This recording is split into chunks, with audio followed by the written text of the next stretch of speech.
Isang mahalagang mapag-usapan ang restitution o pagbabalik ng pera ayon kay Ombudsman Jesus Crispin Remulla.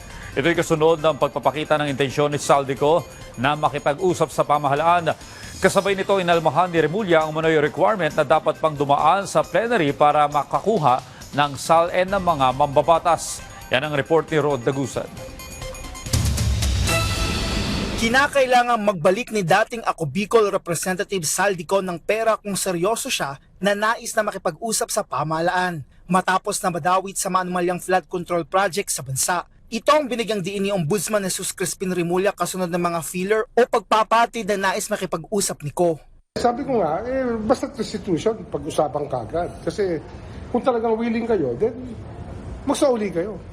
Bagamat hindi anya kinakailangan na magkaroon muna ng restitution bago makipag-usap, git ni Remulla. Kaya lang, that's always part of the opposition. Kasi kung iintay mo na ang korte ang magsasabi kung magkano isa sa uli, baka 20 taon na, hindi pa tapos yan. Tingin niya, nakarating na kay Ko ang usapin ng restitution na anya, una dapat na kailangang maisama sa usapan, kung saan wala anyang pag-uusapan kung wala namang isa sa uli. Sa kasalukuyan ay hindi pa nakikita ni Remulla na pwedeng maging state witness si Ko. Pero maaari ito mapag-usapan lalo na kung may katanggap-tanggap na dahilan para rito.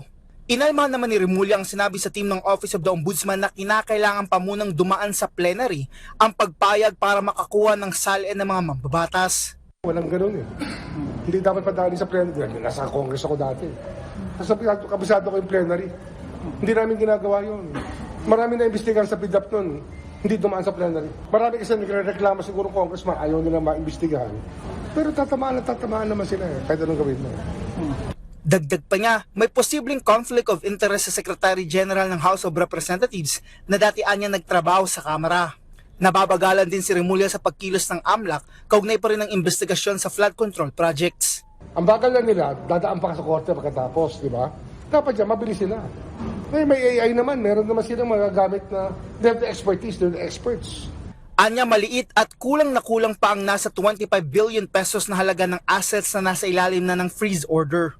Samantala sa nagpapatuloy na bail hearing ng Sandigan Bayan 6th Division sa flood control project sa Nauan Oriental, Mindoro, sumalang si Engineer Raimundo Manalo, Technical Audit Specialist 3 ng COA Region 4B Technical Audit Group bilang witness.